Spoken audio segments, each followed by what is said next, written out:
Good morning students, कैसे हैं आप सभी स्टूडेंट्स। हम पढ़ रहे थे आपकी जो बुक है आरओ, उसका गद्यखंड का चैप्टर श्रम विभाजन जाति प्रथा, यानी कि इसका जो पहला पार्ट था वो तो हमने पढ़ लिया था। उसका जो सेकंड पार्ट है मेरी कल्पना का आदर्श समाज, आइए वो सेकंड पार्ट उसका हम पढ़ते हैं, जिनके लेखक हैं बाबा भीमराव अंबेडकर। देखिए, जाति प्रथा के बारे में मैंने आपको समझा दिया था डिटेल में। आइए, मेरी कल्पना का आदर्श समाज कैसा होना चाहिए, भीमराव अंबेडकर ऐसा सोच रहे हैं, उसके बारे में बताती हूँ।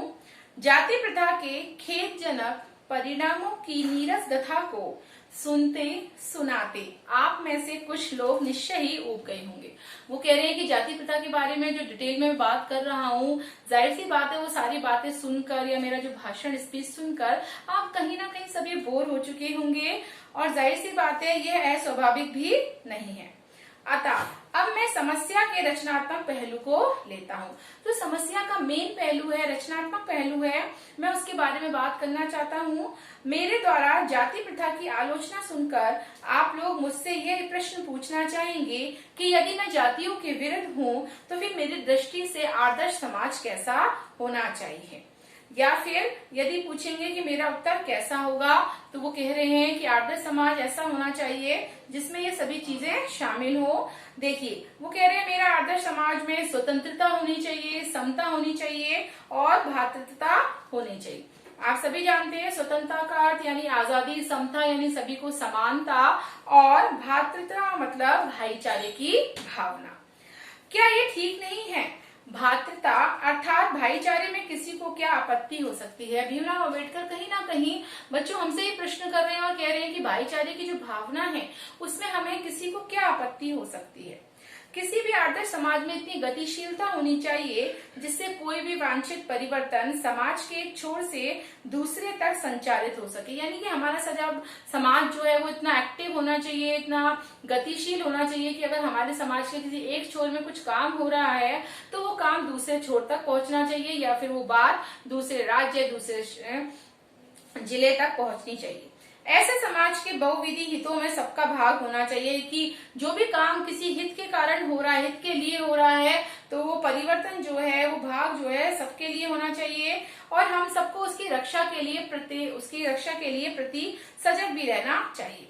सामाजिक जीवन में आभास संपर्क के अनेक साधन व अवसर उपलब्ध रहने चाहिए। तात्पर्य है कि दूध पानी के मिश्रण की तरह भाईचारे का यही वास्तविक रूप है। वो कह रहा है सामाजिक जीवन में हम जिस तरह से उठते बैठते हैं, जाहिर सी बात है हमें उन सारे साधनों के और अवसरों को प्राप्त होना चाहिए, वो सारे अवसर हमें उपलब्ध होने चाहिए। जिस प्रकार से दूध में पानी मिलकर पानी दूध का ही रूप ले लिया जाता है, उसी प्रकार हमें भाईचारे में मिलकर वास्तविक रूप को प्रकट करना चाहिए।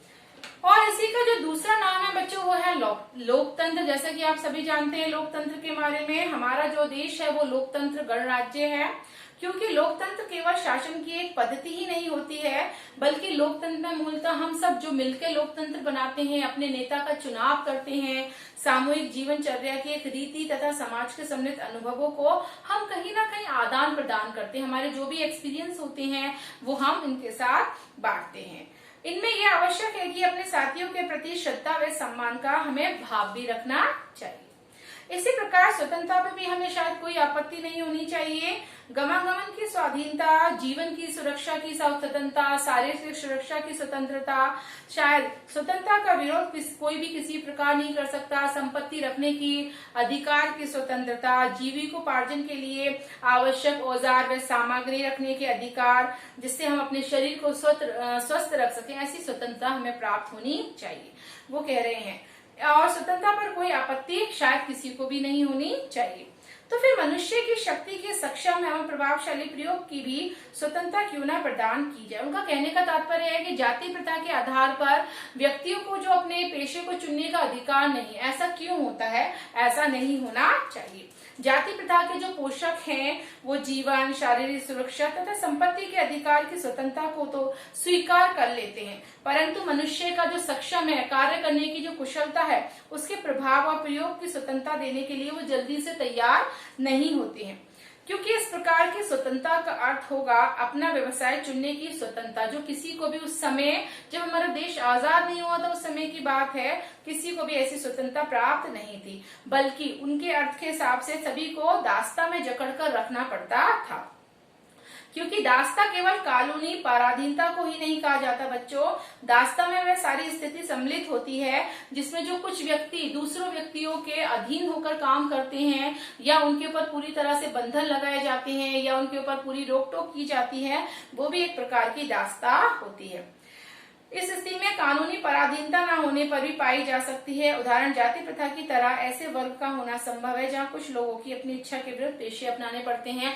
कई ऐसी भी जगहें होती हैं बच्चों जहां पर कुछ लोग इस तरह के काम करने पे मजबूर और विवश हो जाते हैं, जहां उनका खुद का मन नहीं होता, उनको विवशतापूर्ण वहां पर काम करना पड़ता है।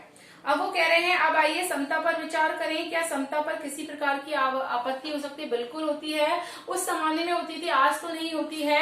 समता का मतलब होता है समानता। फ्रांसीसी क्रांति के नारे में समता शब्द कई बार विवाद का विषय बना रहा है। समता के जो आलोचक हैं वो ये कह सकते हैं कि सभी मनुष्य बराबर नहीं होते। जब फ्रांसीसी क्रांति हुई थी तो वहां के लोगों ने कहा था कि सभी लोग बराबर नहीं हैं, और उनका ये तर्क वर्जन भी रखता है, लेकिन तथ्य होते हुए विशेष महत्व नहीं रखता, क्योंकि शाब्दिक अर्थ में समता असंभव होते हुए भी ये नियामक सिद्ध होती है।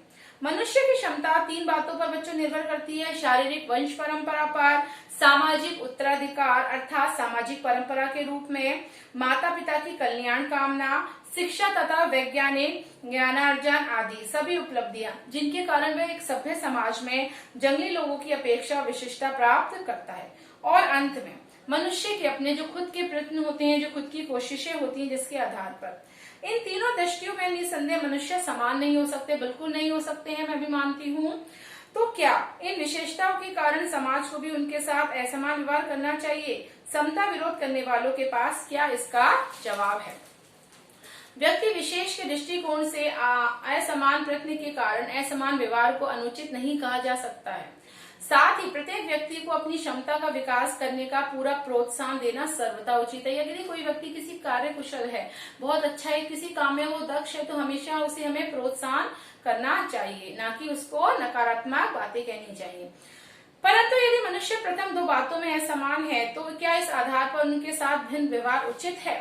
उत्तम व्यवहार के हक ही प्रतियोगिता में वे लोग निश्चय ही बाजी मार ले जाएंगे, जिन्हें उत्तम कुल, शिक्षा, पारिवारिक ख्याति, पैतृक संपदा तथा व्यवसायिक प्रतिष्ठा का लाभ प्राप्त है। इस प्रकार पूर्ण सुविधा संपन्नों की उत्तम व्यवहार का हकदार माना जाना संभव है।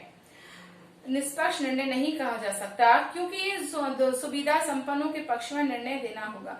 अतः न्याय का तकाजा यह है कि जहां हम तीसरे प्रयासों की असमानता, जो मनुष्य के अपने वश की बात है, आधार पर मनुष्य के साथ असमान व्यवहार को उचित ठहराते हैं, वहां प्रथम 2 आधारों पर उनके साथ हमें असमान व्यवहार नितांत अनुचित है, और हमें ऐसे व्यक्तियों के साथ यथासंबंध समान व्यवहार करना चाहिए।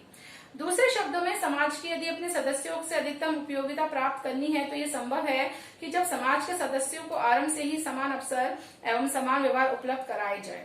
समता का औचित्य यहीं पर समाप्त नहीं होता बच्चों, इसका और भी आधार उपलब्ध है। एक राजनीतिज्ञ पुरुष की बहुत बड़ी जनसंख्या से जब पाला पड़ता है, अपनी जनता से व्यवहार करते समय राजनीतिज्ञ के पास ना तो इतना समय होता है, ना प्रत्येक के विषय में इतनी जानकारी ही होती है, जिससे वह सबकी अलग अलग आवश्यकताओं तथा क्षमताओं के आधार पर वांछित व्यवहार अलग अलग कर सके।